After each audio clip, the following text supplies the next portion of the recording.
What's up, guys? Back working on the Duramax today, and we're going to be doing an upgrade / repair. So thanks to the guys over at Speed Lab, we've got a nice and shiny hot side, cold side intercooler piping kit, which obviously is going to look a lot better, but it's also going to flow better. The cold side being a full 3.5 inch, and it's going to be replacing the factory plastic pieces, which thus comes in the repair portion. So once we did the EGR cleaning on this truck, the 20-year-old O-ring on the cold side piping has completely left the chat, and I found that out not because I could hear any kind of boost leak, or I guess feel, but possibly once we drive it after we fix it, we might notice that it's been leaking this entire time. But basically this truck has 200,000 miles on it, and it still has the factory CCV, which is the crankcase ventilation. So there's quite a bit of oil in our intercooler from the past 20 years and 200,000 miles of driving the truck, which we definitely need to do a reroute on this thing very soon. But that is the reason why I found this issue, because once you drive the truck and park it, she leaves her mark behind, which if you look under here, we'll see how good y'all can see.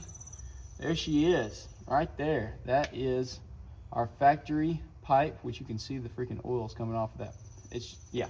So right there is our factory CCV, which it goes on each side of the engine and then goes right there into the intake. Well, that is what then obviously goes into the turbo and then through the hot side and then through the cold side.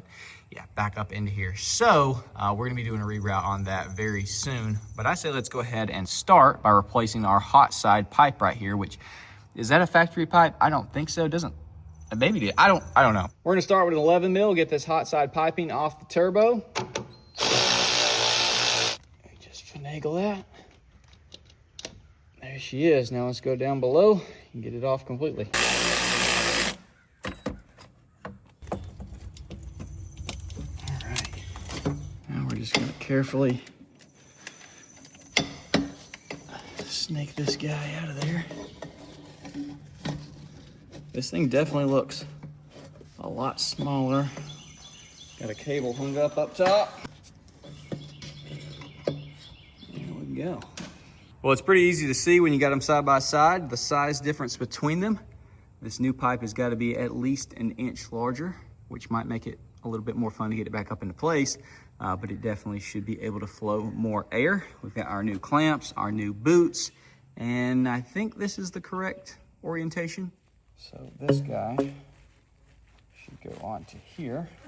So once it does come out of the turbo right here where there's a little bit of a bottleneck, it's going to have larger area of flow all the way through into the intercooler and then larger coming back out. So hopefully it's gonna make an actual difference, as well as obviously fix our issue that we got going on. That looks like the right way.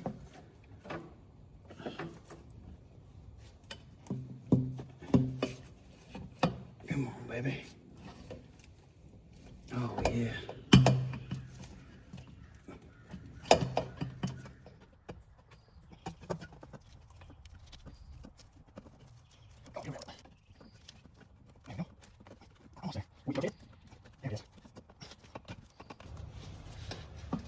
I'm probably blocking y'all with my dome, so I do apologize.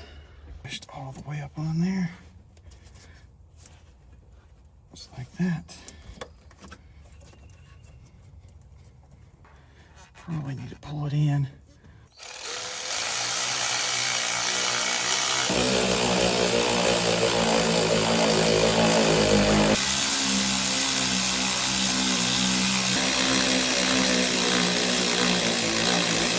So now I'm gonna go ahead and take our intake off. That way we can get access to our cold side pipe. Just gonna get you a flat head and work it around there. Remove that. And it's gonna be the same deal on the bottom. Get in here, and then you just work it free, and grab the other side from up above if you need to.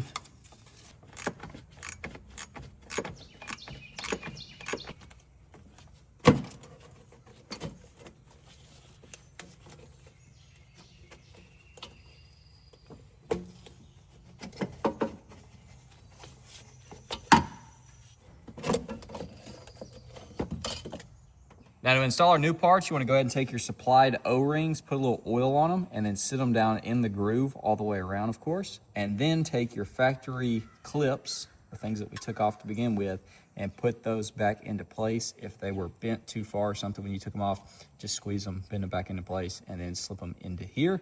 And now we can go ahead and put these into the truck. There is two different sizes. I believe the shorter one is what goes up top and the longer one is what goes down below. If we get that wrong, we'll obviously swap it around, but we're gonna go ahead and put these on, and then we'll put the boots and slide them together and join everything up.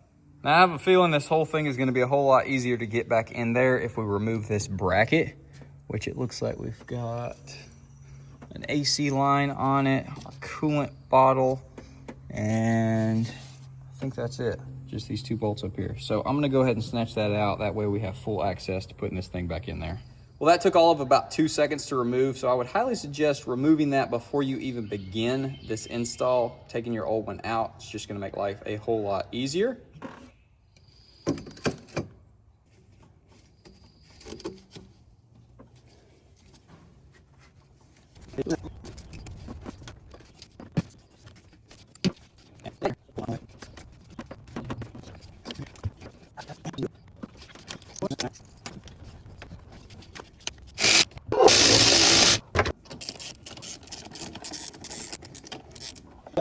Clean everything up and put everything back together, and then we'll be ready for our first startup.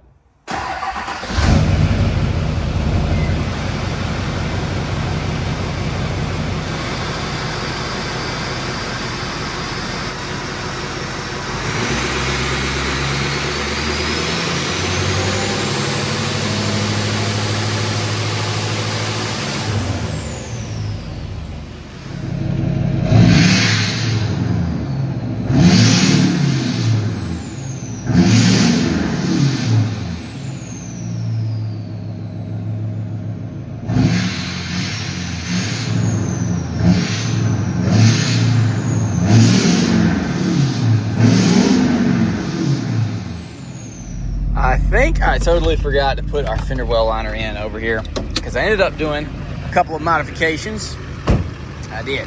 So I ended up cutting about 1 inch off of each boot in order to get clearance properly, because I could not get it pushed over far enough to not hit our brake booster right there. So I took 1 inch off up here, and then I took 1 inch off right there, and now everything is properly squeezed in. It is a bigger pipe, but now we're just gonna do some cruising around and then get on this thing and make sure everything is, you know, clamped down properly and see if we notice anything. Holy crap, this thing is freaking nasty. Yeah, no. All right.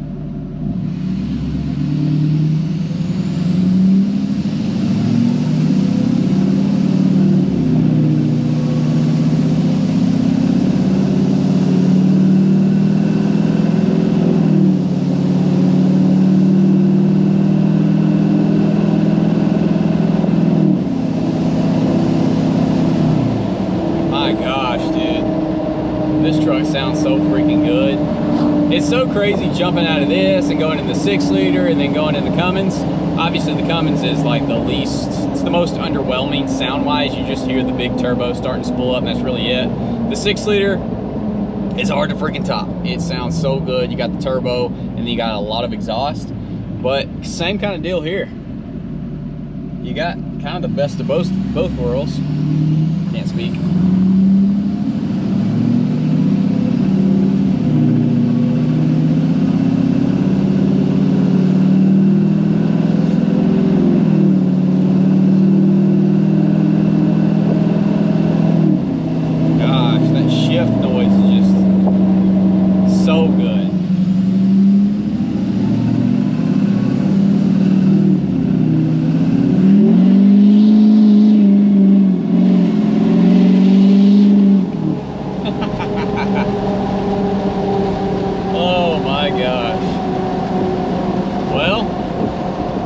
Still pulls good, sounds phenomenal. Still not crazy about these tunes on the truck, but you know, when you give her the wood, she's going. I didn't even look at the boost. Probably should have done that. Holy crap, we got a storm of brewing.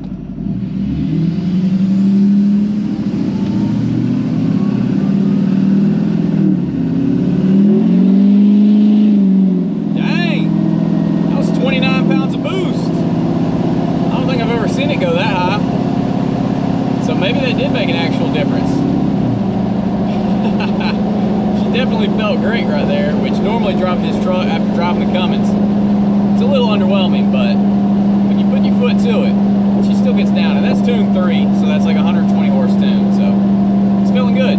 All right, guys, well, that's gonna be about it for this video. End off with a nice little sunset in the green grass with the yellow flowers and the red duramax. Gosh, dog, that thing looked good.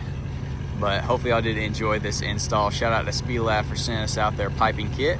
And now the duramax should be good to go. No longer leaking over there on the cold side. And we should probably go ahead and look at doing an intercooler.